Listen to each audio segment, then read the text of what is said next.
Hey YouTube, welcome to another episode of News in 2 Minutes, bringing you the news that you need to know every day. Let's begin. Police have used tear gas and less lethal ammunition in an attempt to break up violent protesters that have gathered by the tens of thousands in Tunisia. Protesters gathered in the streets in defiance of police orders calling for a renewed overthrow of the current government and the reign of local heavily armed gangs to come to an end. Demonstrators have lit fires, blocked roads, and attacked police throughout dozens of locations, with residents in the city saying that the air is full of anger, frustration, and possibly revolution.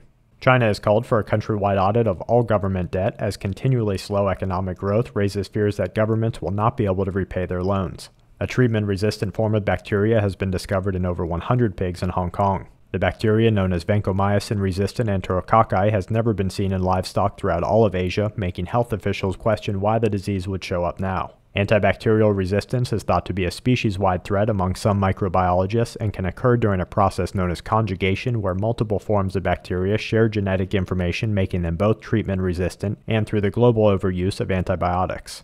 A Missouri nuclear power plant has been shut down after billowing smoke signaled fire alarms within a control room. Plant operators have declared an unusual event and have issued a statement saying that no injuries have resulted from the fire and that no radioactivity was released above normal operating limits. Officials in Hawaii have declared an emergency ahead of the expected landfall of Tropical Storm Flossie. The storm may experience a slight change in its speed and direction, but is still expected to bring sustained winds of over 60 miles per hour, as well as possible mudslides and tornadoes.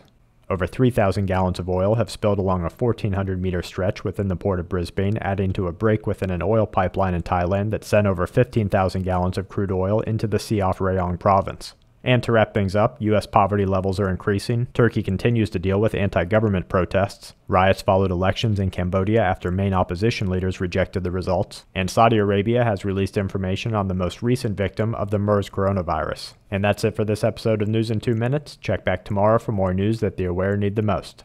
This week's News in 2 Minutes is brought to you by tshtfplan.com, where even the officials go for news, and sqmetals.com for all your precious metal needs.